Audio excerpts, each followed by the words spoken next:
ममता बनर्जी के बुलाने पर एमएलए क्यों नहीं आते हैं? वजह हैरान करने वाली है। ममता ने कितनों को निकाला है। अभिषेक बनर्जी को दूसरा नोटिस मिल गया। हस्ताक्षर में ऐसा क्या छिपा कि बचना नामुमकिन है? बंगाल पॉलिटिक्स का स्पेशल चैप्टर। ममता बनर्जी की मुश्किलें खत्म ही नहीं हो रही हैं। पहले चुनाव में करारी हार मिली, अब पार्टी भी हाथ से निकलती हुई नजर आ रही है। टीएमसी के इतने बुरे दिन आ जाएंगे, क्या कभी ममता बनर्जी ने सोचा भी होगा?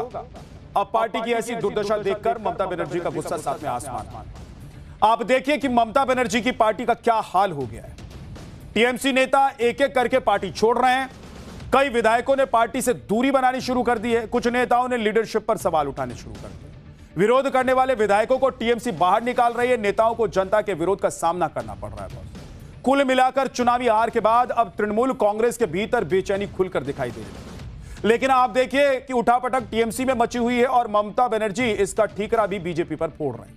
ममता बनर्जी ने बीजेपी पर कौन से नए आरोप लगाए हैं, ये आपको बताऊंगा। आज भी ममता बनर्जी की आधी से ज्यादा पार्टी ने उन्हें धोखा दे दिया। वही ममता बनर्जी ने भी अपने दो विधायकों को पार्टी से बाहर का रास्ता दिखाया। क्या है पूरा मामला, आज आपको बताने वाला हूं। लेकिन पहले एक ट्रेलर देखिए। पिछले 2 दिनों में टीएमसी को सड़क से लेकर सदन तक कौन कौन से विरोध का सामना करना पड़ा है। बॉस, जो लोग सवाल उठा रहे थे कि पश्चिम बंगाल में बीजेपी के आने से क्या बदल जाएगा, उन्हें बंगाल के लोगों का गुस्सा देखना चाहिए। पिछले 15 सालों में लोगों को किस तरह से दबाकर रखा गया था, कैसे प्रताड़ित किया जा रहा था, तोलाबाजी और कट मनी का सिंडिकेट किस कदर हावी था। अब जब बंगाल में बीजेपी की सरकार आई है तो वही गुस्सा सड़कों पर दिखाई दे। ममता बनर्जी के भतीजे अभिषेक बनर्जी को बीच सड़क पर पीटा गया। अब तस्वीर देखिए। कल्याण बनर्जी ने भी मारपीट और हमले का आरोप लगाया है। अभिषेक बनर्जी के साथ हुई मारपीट में क्या नया एंगल सामने आया है, ये भी आपको बताएंगे। लेकिन पहले ममता बनर्जी की एक और मुश्किल की बात करने। ममता बनर्जी की पार्टी में पहले ही भगदड़ मची हुई थी। कई नेताओं ने लीडरशिप पर सवाल उठाते हुए पार्टी से किनारा कर दिया। आज ममता बनर्जी ने अपने 2 विधायकों को पार्टी से बाहर का रास्ता दिखाया। टीएमसी ने अपने 2 विधायकों संदीपन साहा और रीताब्रता बनर्जी को पार्टी विरोधी गतिविधियों में शामिल होने के आरोप लगाते हुए तत्काल प्रभाव से निष्कासित कर दिया। यह पूरा विवाद टीएमसी की तरफ से शोभन देव चट्टोपाध्याय को विपक्ष के नेता के रूप में समर्थन दिए जाने वाले आधिकारिक पत्र से जुड़ा हुआ है। टीएमसी की तरफ से दिए गए आधिकारिक पत्र में संदीपन साहा और रीताब्रता बनर्जी ने सिग्नेचर किए थे। लेकिन संदीपन साहा और रीताब्रता बनर्जी ने आरोप लगाकर कहा है कि वो साइन उन्होंने किए ही नहीं, मतलब ये उनके साइन हैं ही नहीं। दिलचस्प बात यह है कि तृणमूल कांग्रेस की ओर से इस निष्कासन आदेश के जारी होने से थोड़ी देर पहले शुभेंदु अधिकारी का बयान आया। उन्होंने दावा किया कि विधानसभा में सामने आए फर्जी सिग्नेचर मामले में शिकायतें असल में इन्हीं दोनों विधायकों ने दर्ज कराई। सुनिए कि सीएम शुभेंदु अधिकारी ने आज क्या कहा। उसके बाद बताऊंगा आपको कि इस मामले में अभिषेक बनर्जी की मुश्किलें क्यों बढ़ने वाली। टीएमसी चोर है। आपने खुद चुने हुए एमएलए का सिग्नेचर चोरी कर रहा है, इसलिए जनता को ये मालूम होना चाहिए इसमें बीजेपी और सरकार का कोई रोल नहीं है। जो कंप्लेन है, कंप्लेन 2 टीएमसी का एमएलए ने किया है, ऋतव्रत बंदोपाध्याय और संदीपन साहा। इसमें कोई हमारी रोल नहीं है। लेकिन हम लोग इन्वेस्टिगेशन में प्राइमरी जो मिला है बहुत खतरनाक, चिंता का बात है।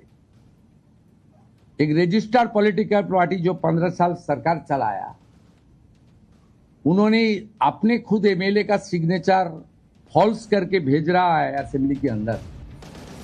बहुत इधर टीएमसी का कहना है कि अगर दोनों विधायकों को प्रोसेस में कुछ गड़बड़ी लग रही है तो ममता बनर्जी को बता देना चाहिए था। सीधे स्पीकर से क्यों शिकायत कर दी। सुनिए टीएमसी नेता कुणाल घोष ने क्या कहा। ममता बनर्जी इस मामले में इसलिए भी अपने दोनों विधायकों से खफा हैं और नाराज हैं क्योंकि इसमें अभिषेक बनर्जी का नाम सामने आ गया और इसी कथित फर्जी साइन केस की जांच अब बंगाल की सीआईडी कर रही है। इस मामले में सीआईडी ने अभिषेक बनर्जी को नोटिस दिया था। सांसद अभिषेक बनर्जी को आज पेश भी होना पड़ा, लेकिन वो खराब सेहत का हवाला देते हुए सीआईडी के सामने पेश हुए ही नहीं। लेकिन इसके बाद आज सीआईडी की टीम उनके घर पहुंची। अब सीआईडी ने उन्हें 8 जून को दोपहर 12 बजे पेश होने का समन दिया। वहीं पूरे मामले पर टीएमसी से निलंबित किए गए विधायक संदीपन साहा का कहना है कि टीएमसी में कुछ भी नैतिक नहीं होता है। सुनिए उन्होंने क्या कहा। इस पार्टी में जो नैतिकता का बात करेंगे वो एंटी पार्टी एक्टिविटीज ही माना जाएगा, क्योंकि दल कोई नैतिक काम करता नहीं है। एक अटेंडेंस शीट को रेजोल्यूशन में बना के, उसको रेजोल्यूशन बना के उस पर जो विधायक उपस्थित नहीं थे उनके नाम ब्लॉक लेटर में लिख के जमा दिया जाता है कि ये है रेजोल्यूशन, इसके द्वारा लीडर ऑफ अपोजिशन को मान्यता देना चाहिए। ऐसा विधानसभा के जो आइन है उस आइन को नहीं मानते हुए करना, इसके खिलाफ प्रश्न तो उठाना ही चाहिए। हम लोग शपथ लिए हैं और शपथ को रक्षा करना हम लोग का नैतिक कर्तव्य है। आज अगर नैतिकता के लिए हम लोग को दल से सस्पेंड किया गया है, हम लोग बहुत खुश हैं, क्योंकि अगर नैतिक काम करना हर विधायक का कर्तव्य है, वही हम लोग किए हैं। ममता बनर्जी के लिए अपनी पार्टी को एकजुट बनाए रखना बड़ी चुनौती साबित हो रहा है। आप देखिए कि आज ममता बनर्जी ने टीएमसी विधायकों की बड़ी मीटिंग बुलाई थी, लेकिन करीब 3/4 विधायक पहुंचे। बताया जा रहा है कि इसी वजह से ममता बनर्जी ने मीटिंग को रद्द भी कर दी। ऐसा तीसरी बार है जब ममता बनर्जी की मीटिंग से उनके जीते हुए विधायक ही गायब हो। इससे पहले ममता बनर्जी ने 6 मई को बैठक बुलाई थी, जिसमें 10 विधायक नहीं पहुंचे थे। 19 मई को बुलाई गई बैठक में 35 विधायक नहीं पहुंचे थे, जबकि 31 मई की बैठक में 60 विधायक नहीं आए। अब सोचिए कि अगली बार जब बुलाएंगी तो सारे विधायक गायब ना हो जाए, क्योंकि जितनी बार मीटिंग की तारीख नहीं हो रही है उतनी बार विधायकों के नहीं पहुंचने की संख्या बढ़ रही है। टीएमसी यह भी दावा कर रही है कि उनके सभी 80 विधायक उनके साथ हैं, लेकिन उनके विधायकों को डराया और धमकाया जा रहा है। सुनिए कि कीर्ति आजाद ने क्या कहा। विधायकों को घेर के रखा गया, विधायकों को डराया गया, विधायकों को घर से नहीं निकलने दिया गया।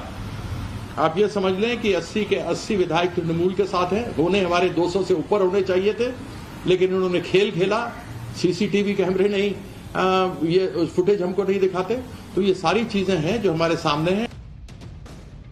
ममता बनर्जी ने भी आज सरकार पर हमला बोला। उन्होंने आरोप लगाया कि सरकार ने जुल्म की सारी हदें पार कर दी है। ममता बनर्जी ने कहा कि जो लोग बड़े बड़े दावे कर रहे हैं कि पार्टी के नेता कार्यकर्ताओं के साथ खड़े नहीं हैं, वो झूठी जानकारी फैला रहे हैं। पूरी तरह से अराजकता फैलाई गई है। यहां तक कि हिटलर ने भी ऐसी हरकतें नहीं की थी। इस स्थिति का वर्णन करने के लिए अब कोई शब्द नहीं बचे, क्योंकि जब भाषा ही जवाब दे जाए तो इसका मतलब है कि जुल्म ने सारी हदें पार कर दी। आप कुछ विधायकों और सांसदों को डरा धमकाकर या फिर रिश्वत देकर टीएमसी को कमजोर नहीं कर सकते, बल्कि इससे तो पार्टी और भी ज्यादा मजबूत हो रही है। सीएम शुभेंदु अधिकारी ने आज क्या कहा, उसके बाद बताऊंगा आपको कि इस मामले में अभिषेक बनर्जी की मुश्किलें क्यों बढ़ने वाली। टीएमसी चोर है। आपने खुद चुने हुए एमएलए का सिग्नेचर चोरी कर रहा है, इसलिए जनता को ये मालूम होना चाहिए इसमें बीजेपी और सरकार का कोई रोल नहीं है। जो कंप्लेन है, कंप्लेन 2 टीएमसी का एमएलए ने किया है, ऋतव्रत बंदोपाध्याय और संदीपन साहा। इसमें कोई हमारी रोल नहीं है, लेकिन हम लोग इन्वेस्टिगेशन में प्राइमरी जो मिला है बहुत खतरनाक, चिंता का बात है। एक रजिस्टर्ड पॉलिटिकल पार्टी जो 15 साल सरकार चलाया, उन्होंने अपने खुद एमएलए का सिग्नेचर फॉल्स करके भेज रहा है असेंबली के अंदर।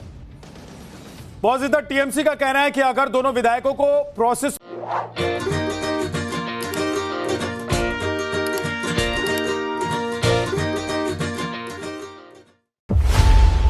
खबरों की रणभूमि में यहां शोर नहीं सोच लड़ती है, जहां शब्द नहीं फैक्ट्स वार करते हैं और हर सवाल खोलता है सच की नई परत।